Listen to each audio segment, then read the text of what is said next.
Welcome to the Find My Catalyst podcast. Sales is another word for problem solving. We all have problems we're looking to solve, and we know there are solutions out there, but we struggle with this. How do we find the solution? Where does the nudge come from to help us take the next step and start solving tough problems? The intention of this podcast is to help you find your catalyst and take the next step. I'm your host, Jody Mayberry, and I'm with Mike Simmons, the founder of Catalyst Sale, and this episode is brought to you by the Catalyst Sale Game Plan approach to goal setting and execution. Head to Catalyst Sale /G.A.M.E, that's G-A.M.E, for more information. Okay, Mike Simmons, how did that new intro feel? Good, other than I need to update the URL and the copy because it's catalystsale.com /game. I'm sure most people know that, but catalystsale.com /game. But I think it sounds good. I think it's still a little bit long, even when you add in the joking back and forth on the front end. But we'll figure it out. We'll get it tightened up. Yeah, that's what we did with the last one. The last time you changed the opening, we did it once and we're like, hey, that's a little too long. And we did it the next episode even shorter. So there we go. But Mike and I are practicing with you on these just to see how it goes. So that was my first time introducing the Find My Catalyst podcast. How does that feel, Mike, after so many years of Catalyst Sale podcast? Bro, I really like it. And the reason I like it is because, well, one, we came up with it, and it was, so I think everybody kind of likes their stuff. And it was a collaborative discussion between Bree and Jen and I as we were talking through a couple of different things. But I think it makes it more personal to the person who's listening. That's the intention here. How do I find the thing that I need? And ideally, through the guests that we bring on and the conversations that we have, you find the message, the thing that you need today to help you build the confidence to just take that step. Because as you know, the journey of 10,000 steps or 5 million steps or whatever number you're on, it all started with one step. And for whatever reason, we struggle with just taking that first super, super important step and then starting to build momentum. So I like it. I'm a big fan of where we're going with this. Speaking of where we're going with this, the theme we're working on is putting ourselves in the right place. How to put ourselves in the right place, right? That's what we're talking about this month, which we are actually talking about leading into the new year. Well, that's what the topic, right? I thought our overall theme of the month was how to put ourselves in the right place for the new year. Yeah, put ourselves in the right place. Yeah, exactly. So we're starting early rather than saying, hey, let's start where everybody else starts. How many people start on January 1st? It's going to be a new year. I'm going to go accomplish all these cool things. I've got all these resolutions that I'm going to go ahead and move forward with. And then they fizzle. So let's start now. Let's start now. I like it. There's no reason to wait for the calendar to tell you to start on something. So let's talk about that, Mike. Leading into the new year, you can start now. You don't have to wait till the calendar ticks down to, well, calendars don't tick. Clocks tick. What do calendars do? I don't know, but you don't have to wait until January 1st. You can start now. Some people tick things off on calendars, but yeah, you don't have to wait. So, when we think about leading, what does leading mean? What's leadership? Leadership is, it's this thing that we might be recognized when we're leading others. Some people will talk about it in the context of leading self, leading your personal self. And I think as we go through the discussion today, we'll cover both. How do we lead into the new year? How do we create vision so that we know which direction we want to move in? And then how do we identify the guide rails or the guideposts that we want to go through to make sure that we're actually making that progress? So we'll get into this, I'm sure, as we go through the conversation. But why don't we start with self, leading with self? Because that's something that's a little bit easier. We all can control it. We can control our attitude. We can control our effort.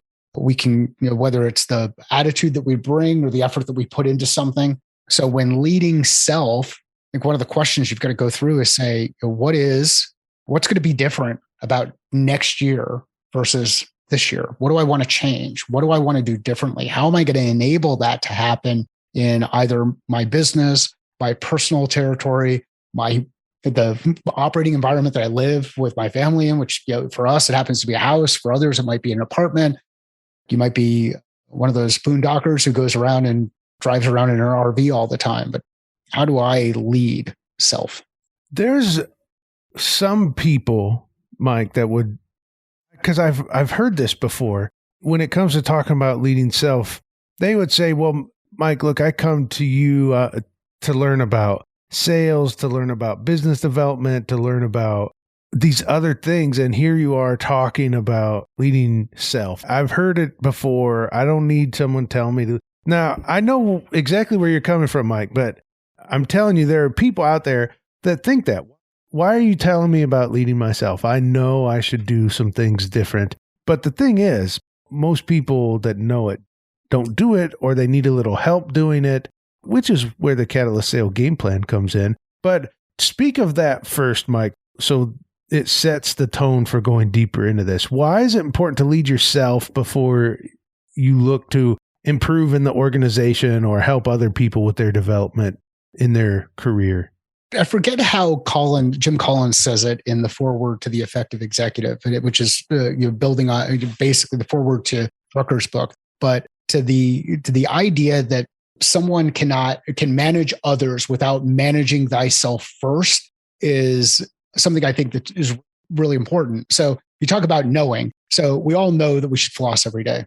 If you floss every day, send us a tweet or direct message, Twitter or Instagram, and I will figure out a way to get you on the Catalyst Sale podcast. But you have to commit and admit and confirm that you floss every day. You haven't missed a day. Well, I'm supposed to floss every day. I don't floss every day. So I know that I should do it. The time where I tend to floss most is the morning before I go into the dentist.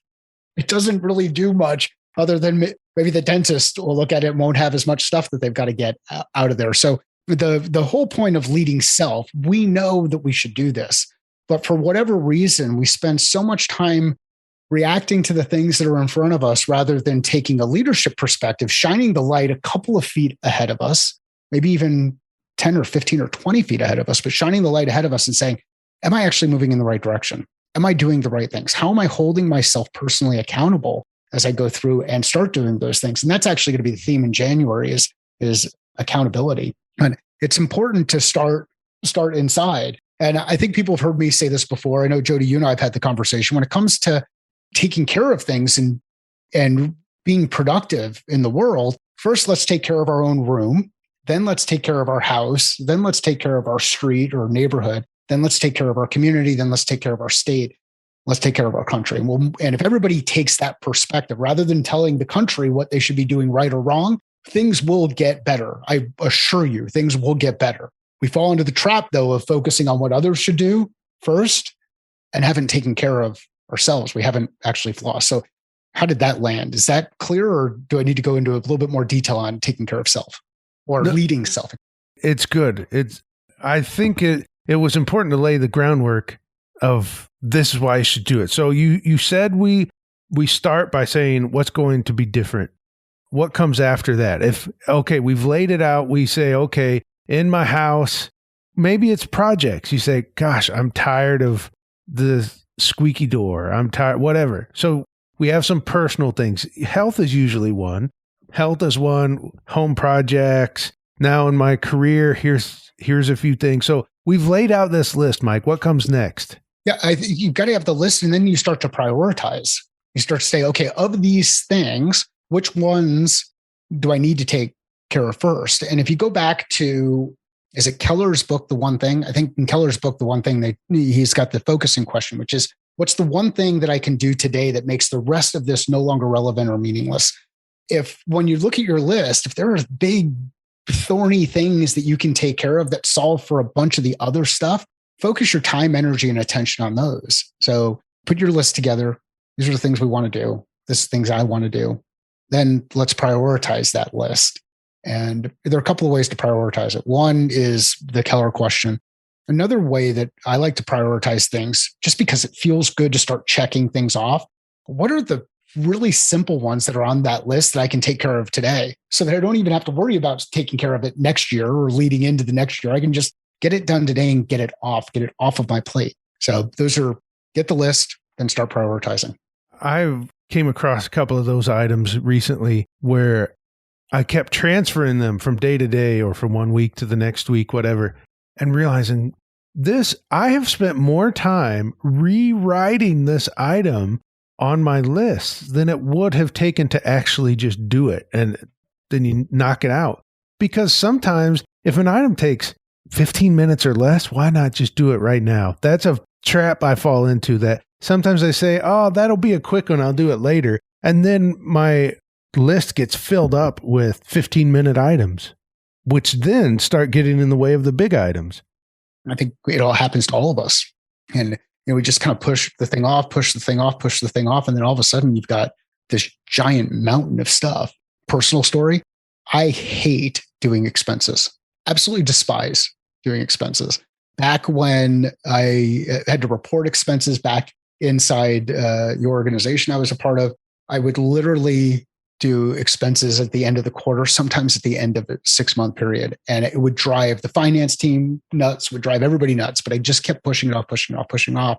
And then you came across a tool. I think Concur was the first one that we started using, and now there's Expensify, which is phenomenal. But I just able to take a picture of the receipt and then have all of that information load up. So now expenses wasn't really that hard. I could do it while I was on a plane. I could just grab a receipt. So another thing that you can do as you work on these things to start to say, hey, are there tools that I can use where I can outsource this thing that I'm pushing off? And we've talked about tools like this before, but think of from a time management perspective, your Eisenhower matrix. Am I going to do something? Do I have to make a decision on whether or not I'm going to do it or push it off? Or am I going to delegate it to somebody else? Or am I going to completely eliminate it? So how do we take these pieces of information so that we focus time and energy on the right things and getting those things done in the right order?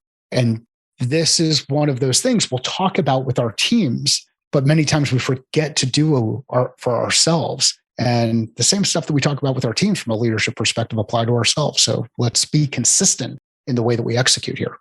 We've made the list. We've now prioritized the list. What comes next?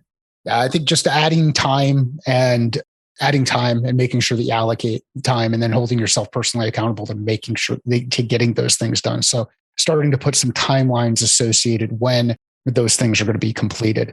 All right. You also mentioned hold yourself accountable. I would almost think that could be its own step. I don't want to get in the way of your content here, Mike, but that could be its own step if you build in accountability in some way. And I know that's coming up later, but that has to be something you take into account, because if I tell Mike, for example, I'll just call myself out. I was making great progress on the book I was writing, and then I didn't because of situations that slowed down. And then I stopped telling people about it because I didn't want people to know. I didn't want held accountable for my lack of progress, so I stopped telling people. Then once I wasn't telling people, well, there was no shame in not doing it. And now I haven't written a single word in months. So without the accountability piece, it all starts to crumble just a little bit until all of a sudden the whole wall's down. If you're a leader and you're not holding yourself personally accountable to doing the things that you say that you're going to do, you don't hold your team accountable to the things that they're doing, then are you really leading, or are you just talking? That's a good question. Good question. Well, Mike, what else do you have to add about leading into the new year?